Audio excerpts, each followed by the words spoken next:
Hello नमस्कार. तर आज माझ्या चॅनलवरती तुमच्या सगळ्यांचं मनापासून स्वागत आहे. तर आजचा दिवस मी नेहमीप्रमाणे एक सुंदर सुरुवात करत आहे. सकाळची कामं, घरातली छोटी छोटी कामं करत आज त्यांच्यासोबत त्या कामांसोबत मी आज तुमच्यासोबत एक सोपी आणि चांगली रेसिपी तुमच्यासोबत शेअर करणार आहे. तर तुम्ही व्हिडिओ शेवटपर्यंत बघा. सकाळची सुरुवात स्वच्छता आणि देवपूजेने केली की दिवस किती छान जातो नाही. हळूहळू घरातील रोजची कामं करत आपण किती प्रेमाने कामं करतो. त्याच्यामुळे जी बाई प्रेमाने कामं करते तिला तर कधी थकवा जाणवतच नाही. तर माझंही असंच काहीतरी होतं. एकीकडे चहा उकळत होता तर एकीकडे मी नाश्त्याची तयारी केलेली होती. आज नाश्त्यासाठी असं काही जास्त बनवत नाही आहे, फक्त पोहेच बनवले होते. तर अगोदर पोहेसाठी मी कांदा चिरून ठेवला होता आणि पोहे एका साईडला भिजत होते. तर आता पोह्यांचं काय एवढं काय दाखवायचं असं हे नाही आहे की पोहे खूप सोपे आहेत आणि घरातल्या प्रत्येक बाईला येतात. आजकाल तर मुलींना पण येतात. तर त्याच्याकरता खूप म्हणजे असं काही डिटेलमध्ये सांगण्यासारखं त्याच्यात तर काहीच नाही आहे. तर बघा, म्हणजे तुम्हाला माझे व्हिडिओ जर आवडत असतील ना तर प्लीज तुम्ही नक्की कमेंटमध्ये सांगत जा की कसं वाटत आहेत, काय वाटत आहेत, व्हिडिओची क्लिअरिटी, माझ्या आवाजामध्ये जर काही वाटत असेल तर ते सगळं. कारण जसं आहे तसंच मी प्रेझेंट करायचा प्रयत्न करते. उगाच मी यूट्यूबमध्ये मी आले म्हणून मग मी त्याच्यासाठी खूप मोठा काय असा तामझाम करायचा प्रयत्न करत नाही. जी माझी रोजची कामं आहेत, जी माझ्याकडनं जेवढं शक्य आहे, जे पॉसिबल आहे ते मी सगळं इथे शेअर करते.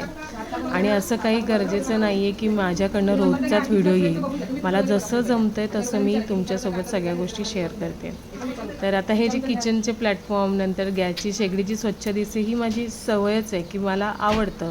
गॅस असा स्वच्छ असेल तर खूप चांगलं वाटतं. म्हणजे सारखं त्याच्यावरती काही ना काही आपण करतच असतो. त्याच्यामुळे मग त्याला एक फडका मारला रोजचा, एखादं काम झालं आहे, फोडणी घातली तर एक फडका मारला तर ती लगेच तिथल्या तिथे आपलं स्वच्छ होऊन जाते. तर असं मला असं वाटत होतं आजच्या व्हिडिओमध्ये काय बोलावं. त्याच्याकरता असं थोडंसं म्हटलं काहीतरी वेगळ्या गप्पा पण मारूया. तर पोहे जे बनवले होते ते खूप सुंदर झाले होते. आता हे मी तुम्हाला फक्त सांगू शकते.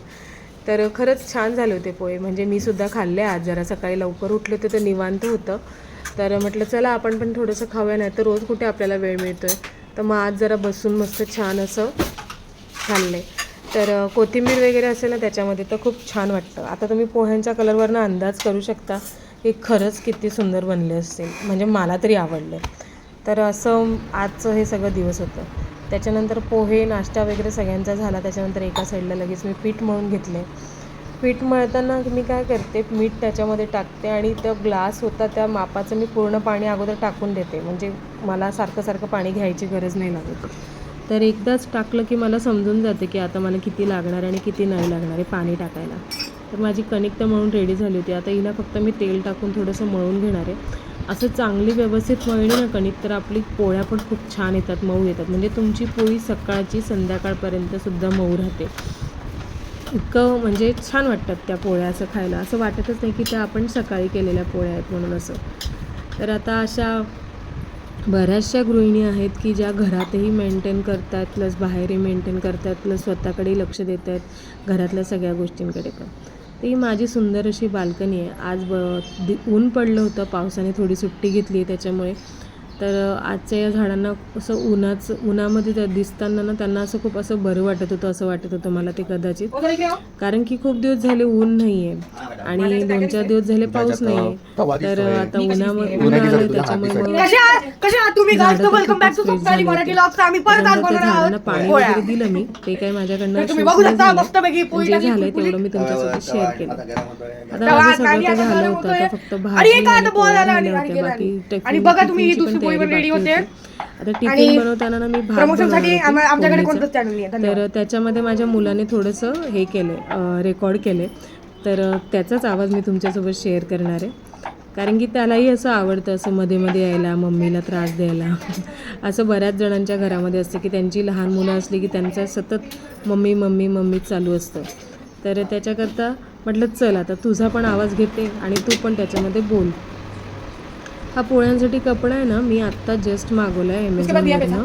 खूप मस्त क्वालिटी आली आहे त्याची. म्हणजे 299 नाही सॉरी 199मध्ये मला 3 कपडे रिसीव झाले होते. खादी कॉटनचे कपडे आहेत ते. पोळ्यांना खरंच खूप बेस्ट कपडे आहेत असं मला वाटतं.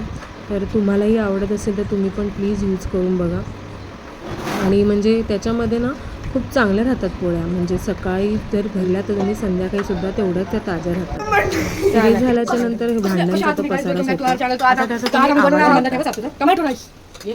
तर पहिले शिळा भात काढून घ्यायचा आणि तो मसाला हळद टाकायची, लाल मसाला टाकायचा आणि मीठ टाकायचं आणि कढीपत्ता, टोमॅटो आणि काही अजून इन्ग्रेडियंट तुम्हाला वाटत असेल आणि मग त्या भातात टाकायचं, त्याचं मीठ टाकायचं आणि त्याला कालवायचं. तर तुम्ही बघू शकता मस्त कालवला जातोय भात. लहान पाहिजे होतं आणि तुम्ही बघू शकता एकदम फुल्ली मस्त झालाय भात. बंद करा. तर ऐकलात मैत्रिणीनं त्याचा आवाज. तर असं त्याचं मध्ये काही ना काही खोड्या करणं, काही ना काही मला त्रास देणं हे चालूच असतं. तर आज मी टिफिनसाठी ना पोळ्या आणि ही सांडग्यांची भाजी. आता आमच्या इकडे त्याला सांडगेच म्हणतात. म्हणजे मूग आणि मटकीच्या डाळीचे जे वडे असतात ना, मुहूर्त वडे आपण ज्याला म्हणतो, तर त्याची मी आज भाजी बनवते.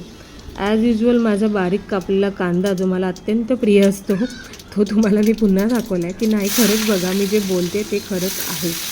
तर ते सगळं टाकलं आणि ही ना मी स्मिथ अँड जॉन्सची जिंजर गार्लिक पेस्ट आणली होती डीमार्टमधनं. तर आज मी ती टाकणार आहे. आज मी लसूण नाही वापरणार आहे याच्यामध्ये, कारण की मला लसूण कापायचा आज कंटाळा आला होता. म्हटलं चला आहे रेडी तर आपण हे टाकूया.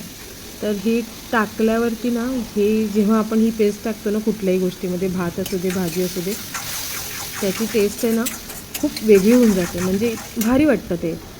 काहीतरी असं वाटतं की हॉटेल टाईपचं जेवण आपण जेवतो अशा पद्धतीचं ते म्हणजे चव लागते आपल्याला.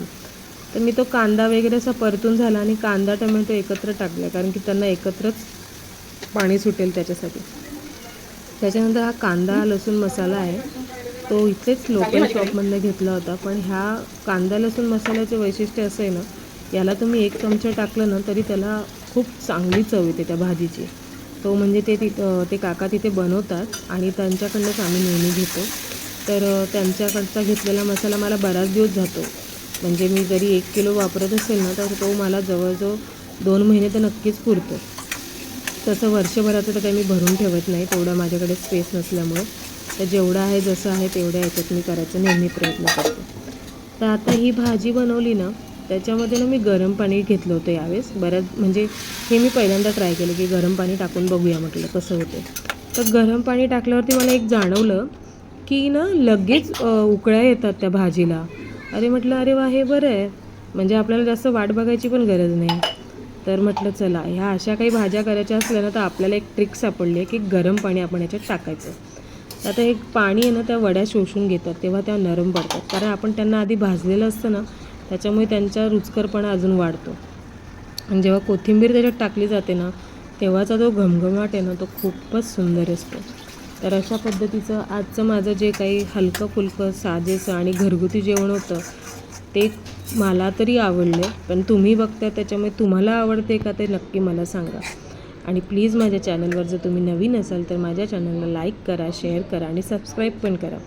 तर आता बघताय तुम्ही की मी आता टिफिन भरून घेतला आहे. टिफिन भरून झाल्याच्या नंतर आता मी पोळ्या पण भरणार आहे, पण त्या काही माझ्याकडनं शेअर करणं झालं नाही आहे. टिफिन भरला, सगळं आवरलं, पूर्ण पसारा आवरून ठेवला आणि ही आजच्या माझी रांगोळी आहे. छोटीशीच रांगोळी काढली आणि आज मी निघाली आता परत ऑफिसला जायला. तर चला तर मग आजचा व्हिडिओ तुम्हाला कसा वाटला लाईक करा, शेअर करा, कमेंट करा आणि आवडलं असेल ना तर तुमच्या ओळखीमध्ये जेही कोणी असेल त्यांनासुद्धा माझे व्हिडिओ फॉरवर्ड करा. चला तर मग बाय. श्री स्वामी समर्थ सगळ्यांना.